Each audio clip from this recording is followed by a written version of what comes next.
खुलुमबाय बेयो बड'लेण्ड एंखं टेलिभिजन दिनै 22 नभेम्बर 2024 बृहस्पतिबार खालि सानसेनि बरादखौ नोंथांमोननि खाथियाव लाबोदों आं सदानन्द दैमारिया।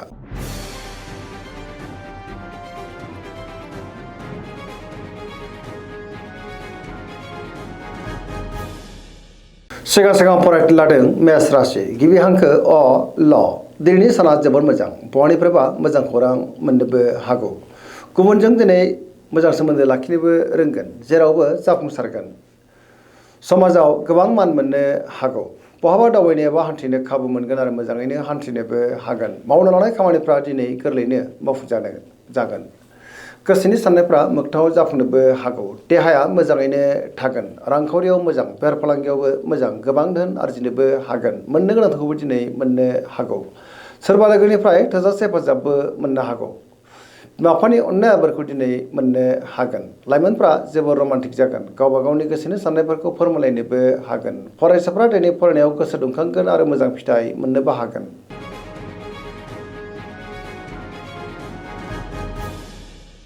वृष राशि गिबि हांखो इ उ ब दिनैनि साना जोबोर मोजां गोसोआव गोथों आरो गोग्गो साननाय फैगोन गियाननि आंखाल जानाय नङा सोरबा लोगोजों बाख्नाय जानोबो हागौ मावनो लानाय खामानिफोरखौ थि समावनो आरो गोरलैयैनो मावफुंनो हानानै गोसोआ जोबोर खुसि जागोन समाजाव गोबां मान मोननो हागोन रांखावरियाव मोजां होनजायो बेफार फालांगियावबो मोजां आयाबो दिनै बांनो हागौ न'खराव बिसि फिसायनि गेजेराव अनलायनाय फैगोन सोरजोंबा बाख्नाय जानानै गोसोआ दिनै जोबोर खुसि जागोन देहाया मोजाङैनो थागोन गुबुननिफ्राय थोजासे हेफाजाबबो मोननो हागौ लोगोफोरनिफ्राय अनसायनायखौ मोननो हागोन पजिटिभ एनार्जिनि गोहोम गोग्लैगोन सेंग्रा सिख्लाफ्रा गावबा गावनि गोसोनि साननायखौ फोरमायलायनोबो हागोन।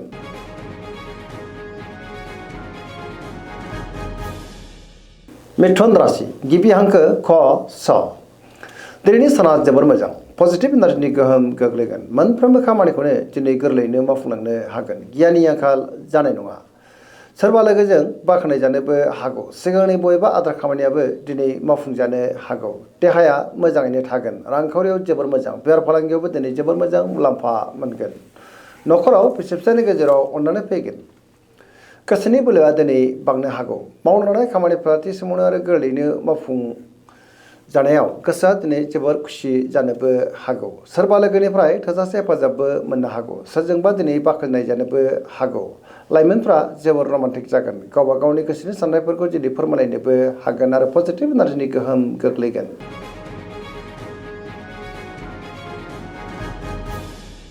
कर्कट राशि गिबि हांखो ड ह दिनैनि साना जोबोर मोजां गोसोनि साननायफोरा मोगथाङाव जाफुंनोबो हागौ सोरबा लोगोजों बाख्नाय जानो हागौ गोसोआव गोथों आरो गोग्गो साननाय फैगोन पजिटिभ साननो रोंगोन गुबुननि थाखाय दिनै गोबां मोजां खामानि मावनानै होनोबो हागोन रांखावरियाव जोबोर मोजां बेफार फालांगियावबो दिनै जोबोर मोजां मुलाम्फा मोनगोन बिदा फंबायनिफ्राय थोजासे हेफाजाबबो मोननो हागौ गुबुननिफ्राय थोजासे हेफाजाब मोननो हागोन न'खराव दिनै अननानै फैगोन बिदा फंबायजों मोजां सोमोन्दो थागोन मान सनमानाबो दिनै समाजाव बांनोबो हागौ फरायसाफ्रा दिनै फरायनायाव गोसो दुंखांगोन आरो मोजां फिथाइ मोनगोन।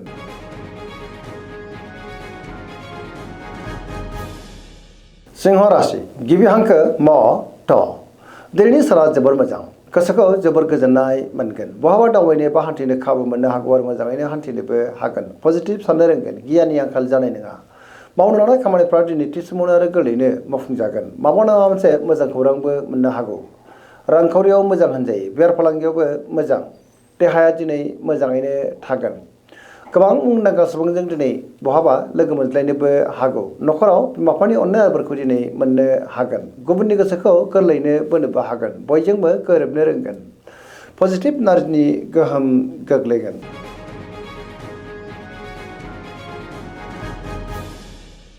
कन्या राशि गिबि हांखो फ ट दिनैनि साना मोजां आरो गाज्रि गेजेरजों बाबेनलांनो हागौ गोसोआव गोनो गोथो साननाय फैनोबो हागौ गोथों आरो गोग्गो साननो रोंनाय नङा गियाननि आंखाल जानोबो हागौ रांखावरियाव बारा मोजां नङा नाङा फाङा खरसाया बांनो हागौ बेफार फालांगियावबो दिनै बारा मोजां नङा होनजायो देहाया मोजाङैनो थागोन अब्लाबो नाथाय जानाय लोंनायाव सांग्रां जानांगोन गोबां जेंना जेंगोनाजों दिनै मोगा मोगि जानांनोबो हागौ सोरजोंबा रायखोमा जानोबो हागौ सुथुरनि गाज्रि नोजोर थानोबो हागौ आरो नेगेटिभ एनार्जिनि गोहोम गोग्लैगोन मोनफ्रोमबो बिथिङावनो सांग्रां जानाया गाहाम लाइमोनफोरनि गोसोआ दिनै जोबोर रमान्टिक जागोन आरो गावबा गावनि गोसोनि साननायखौ फोरमायलायनोबो हागोन।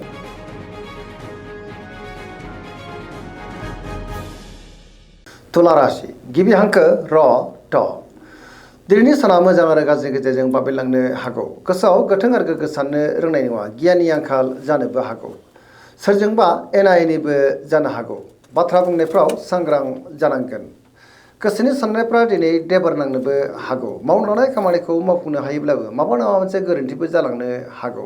देहाया मोजाङैनो थागोन, अब्लाबो नाथाय जानाय लोंनायाव सांग्रां जानांगोन।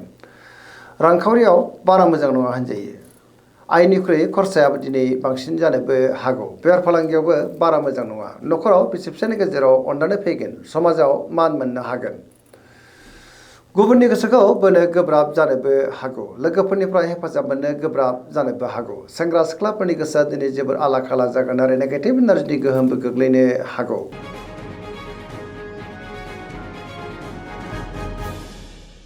वृश्चिक राशि गिबि हांखो न स दिनैनि साना जोबोर मोजां। पजिटिभ एनार्जिनि गोहोम गोग्लैगोन। गोबां मोजां खाबुबो दिनै मोननो हागौ। सिगांनि बबेबा आद्रा खामानिया दिनै मावफुंजानोबो हागौ। समाजाव मान मोनगोन।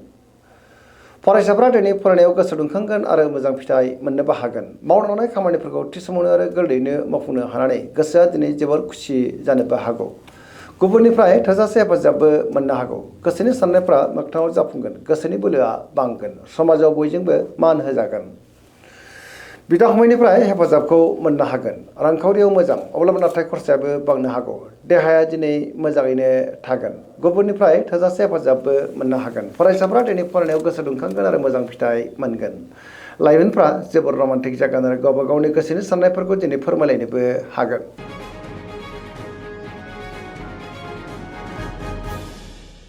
धनु राशि गिबि हांखो ध फ भ दिनैनि साना बारा मोजां नङा।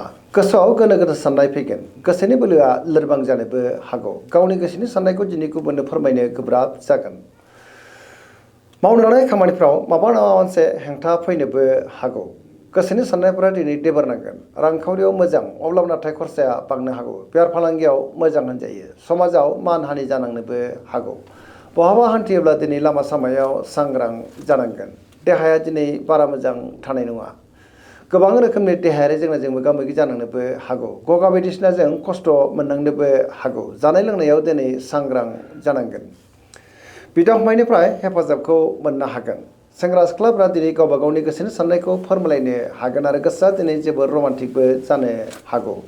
फरायसाफ्रा फरायनायाव गोसो दुंखांगोन आरो मोजां फिथाइ मोननोबो हागोन।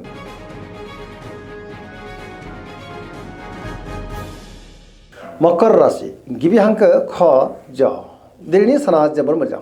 गोसोनि साननायफ्रा दिनै मोगथाङाव जाफुंनोबो हागौ। मावनो लानाय खामानिखौ थि समावनो आरो गोरलैयैनो मावफुंनोबो हागोन। रांखावरियाव जोबोर मोजां। बेफार फालांगियावबो दिनै जोबोर मोजां मुलाम्फा मोनगोन। मोननो गोनांखौबो दिनै मोननो हागौ। गुबुननि थाखाय दिनै गोबां मोजां खामानि मावनानै होनोबो हागोन। लोगोफोरजों बाख्नायजानोबो हागौ। मोनफ्रोमबो खामानिखौनो दिनै गोरलैयैनो मावफुंलांनो हागोन। गोदान खामानियाव आखाइ होजेननोबो हागोन। न'खराव बिसि फिसायनि गेजेराव अनलायनाय फैगोन। बिदा फंबायनिफ्राय थोजासे हेफाजाब मोननो हागौ। सेंग्रा सिख्लाफ्रा दिनै गावबा गावनि गोसोनि साननायफोरखौ फोरमायलायनो हागोन। फरायसाफ्रा फरायनायाव गोसो दुंखांगोन आरो मोजां फिथाइ मोननोबो हागोन।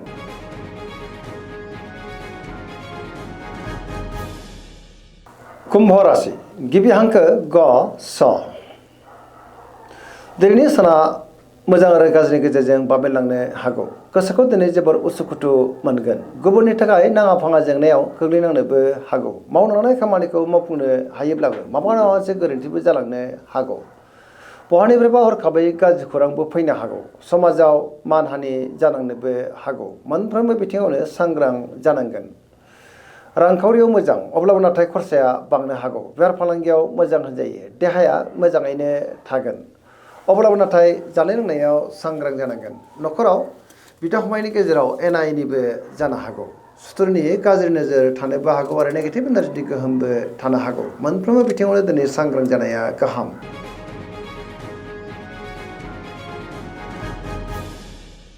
मीन राशि गिबि हांखो ड स दिनैनि साना जोबोर मोजां।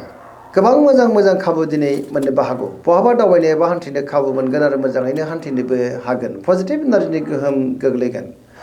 गोसोनि बोलोआ दिनै बांनो हागौ गावनि गोसोनि साननायफोरखौ दिनै लाइमोनफ्रा फोरमायलायनोबो हागोन फरायसाफ्रा दिनै फरायनायाव गोसो दुंखांगोन आरो मोजां फिथाइ मोननोबो हागोन गोबां जेंना जेंगोनाखौ दिनै गोरलैयैनो सुस्रांनो हागोन सिगांनि बबेबा जेंनायाबो दिनै सुस्रांजानो हागौ फरायसाफ्रा दिनै फरायनायाव गोसो दुंखांगोन आरो मोजां फिथाइ मोननोबो हागोन पजिटिभ एनार्जिनि गोहोम गोग्लैगोन दिनैनि राशि फरायथिनाय एसेनोसै जोबनायाव बेखौनो खावलायो जाहाथे नोंथांमोना सानफ्रामबो जोंनि बे बड'लेण्ड इंखं टेलिभिजनखौ नायबाय थायो आरो साबस्क्राइब खालामो लोगोसे लाइक खालामो आरो शेयार खालामो एसेनोसै गोजोन्थों